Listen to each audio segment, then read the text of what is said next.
पुरुषोत्तम मास में या उसके बाद भी आप जब भी गीता के अगर 15वें अध्याय का श्रवण कर लेते हैं या उसे पढ़ लेते हैं तो आपका दुर्भाग्य खत्म हो जाता है। आप पूर्ण रूप से भाग्य वाले बन जाते हैं। आपके सारे कष्ट दूर हो जाते हैं, आपका दुख दूर हो जाता है, आपकी मानसिक परेशानियां खत्म हो जाती हैं। तो आइए हिंदी में शुद्ध रूप से सुनते हैं गीता के 15वें अध्याय का पाठ। श्री भगवान बोले, आदि पुरुष परमेश्वर रूप मूल वाले और ब्रह्मा रूप मुख्य सखा वाले, जिस संसार रूप पीपल के वृक्ष को अविनाशी कहते हैं तथा वेद जिसके पत्ते कहे गए हैं, उस संसार रूप वृक्ष को जो पुरुष मूल सहित तत्व से जानता है वह वेद के तात्पर्य को जानने वाला है। उस संसार वृक्ष की तीनों गुणों रूप जल के द्वारा बढ़ी हुई और विषय भोग रूप कोपलों वाली देव, मनुष्य और तिर्यक आदि योनि रूप शाखाएं नीचे और ऊपर सर्वत्र फैली हुई हैं तथा मनुष्य लोक में है। कर्मों के अनुसार बांधने वाली अहंता, ममता और वासना रूप जड़ें भी नीचे और ऊपर सभी लोकों में व्याप्त हो रही हैं। इस संसार वृक्ष का स्वरूप जैसा कहा है वैसा यहाँ विचार काल में नहीं पाया जाता, क्योंकि न तो इसका आदि है और न अंत है तथा न ही इसकी अच्छी प्रकार से स्थिति ही है। इसलिए इस अहंता, ममता और वासना रूप अति दृढ़ मूलों वाले संसार रूप पीपल के वृक्ष को दृढ़ वैराग्य रूप शस्त्र द्वारा काटकर उसके पश्चात उस परम पद रूप परमेश्वर को भली भांति खोजना चाहिए, जिसमें गए हुए पुरुष फिर लौटकर संसार में नहीं आते और जिस परमेश्वर से इस पुरातन संसार वृक्ष की प्रवृत्ति विस्तार को प्राप्त हुई है, उसी आदि पुरुष नारायण के मैं शरण में हूँ। इस प्रकार दृढ़ निश्चय करके उस परमेश्वर का मनन और नित्य ध्यान करना चाहिए, जिनका मान और मोह नष्ट हो गया है, जिन्होंने आसक्ति रूप दोष को जीत लिया है, जिनकी परमात्मा के स्वरूप में नित्य स्थिति है और जिनकी कामनाएं पूर्ण रूप से नष्ट हो गई हैं, वे सुख दुख नामक द्वंद्वों से विमुक्त ज्ञानी जन उस अविनाशी परम पद को प्राप्त होते हैं। जिस परम पद को प्राप्त होकर मनुष्य लौटकर संसार में नहीं आते, उस स्वयं प्रकाश परम पद को न सूर्य प्रकाशित कर सकता है, न चंद्रमा और न अग्नि ही। वही मेरा परम धाम है।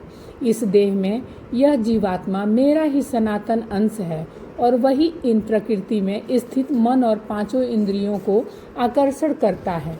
वायु गंध के स्थान से गंध को जैसे ग्रहण करके ले जाता है, वैसे ही देह आदि का स्वामी जीवात्मा भी जिस शरीर का त्याग करता है, उससे उन मन सहित इंद्रियों को ग्रहण करके फिर जिस शरीर को प्राप्त होता है उसमें जाता है।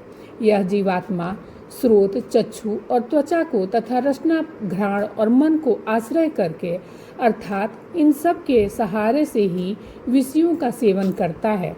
शरीर को छोड़कर जाते हुए को अथवा शरीर में स्थित हुए को अथवा विषयों को भोगते हुए को, इस प्रकार तीनों गुणों से युक्त हुए को भी अज्ञानी जन नहीं जानते।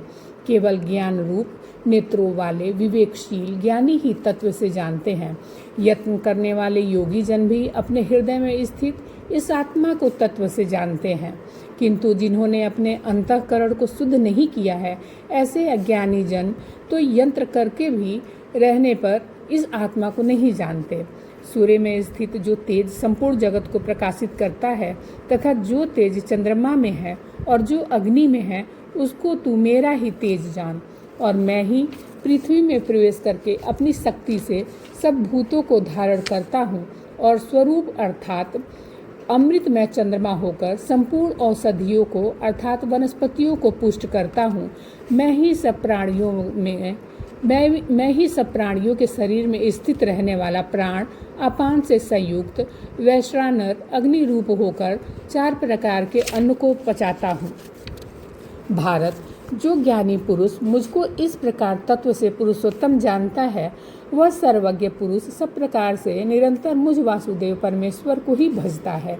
हे निष्पाप अर्जुन, इस प्रकार यह अति रहस्ययुक्त गोपनीय शास्त्र मेरे द्वारा कहा गया है। इसको तत्व से जानकर मनुष्य ज्ञानवान और कृतार्थ हो जाता है। तो यह है गीता, भगवत गीता का 15वां अध्याय, जिसको आप अगर तन मन धन से समर्पित होकर सुनते हैं तो आपके सारे कष्ट दूर हो जाते हैं। पुरुषोत्तम मास में इस भगवत गीता के 15वें अध्याय को श्रवण करना मात्र ही पूरे भगवत गीता का सार प्रस्तुत करता है। तो आप अगर और कुछ नहीं कर पाए, कोई दान पुण्य नहीं कर पाए, 33 बातियों का दीपक नहीं जला पाए, 33 मालपुए का भोग भी नहीं लगा पाए, गौ सेवा भी नहीं कर पाए, तो बस आप जो भी प्राणीजन हैं, जो भी बीमार लोग हैं, जो भी प्रसन्न लोग हैं, जो भी संपूर्ण रूप से स्वस्थ लोग भी हैं, वह अगर इसका केवल पाठ कर लेते हैं, अगर पाठ नहीं कर पाते तो इसका श्रवण भी कर लेते हैं, तो आपको पूर्ण भगवत गीता के पाठ का फल प्राप्त होता है। तो भक्तों, आप लोग ध्यान लगा के बस भगवान विष्णु का ध्यान करिए, भगवान कृष्ण का ध्यान करिए और परम पिता परमेश्वर का ध्यान करके इस भगवत गीता के पाठ को मन लगाकर श्रवण करिए और अपने घर में इसे चलाकर भी छोड़ दीजिए। तो ये 5-7 मिनट का है एक पाठ। अगर आपने और कोई पाठ नहीं किया है तो इसे आप सुन सकते हैं और साथ में आप इसे भगवत गीता का अध्याय खोल के पढ़ भी सकते हैं। आपको इसको पढ़ने से पूर्ण फल की प्राप्ति होती है। इसके साथ ही आप इस मंत्र का जाप भी 11 बार कर लेंगे तो आपका पूर्ण फल प्राप्त होगा। ओम नमो भगवते वासुदेवाय नमः। ओम नमो भगवते वासुदेवाय नमः। ओम नमो भगवते वासुदेवाय नमः। ओम नमो भगवते वासुदेवाय नमः।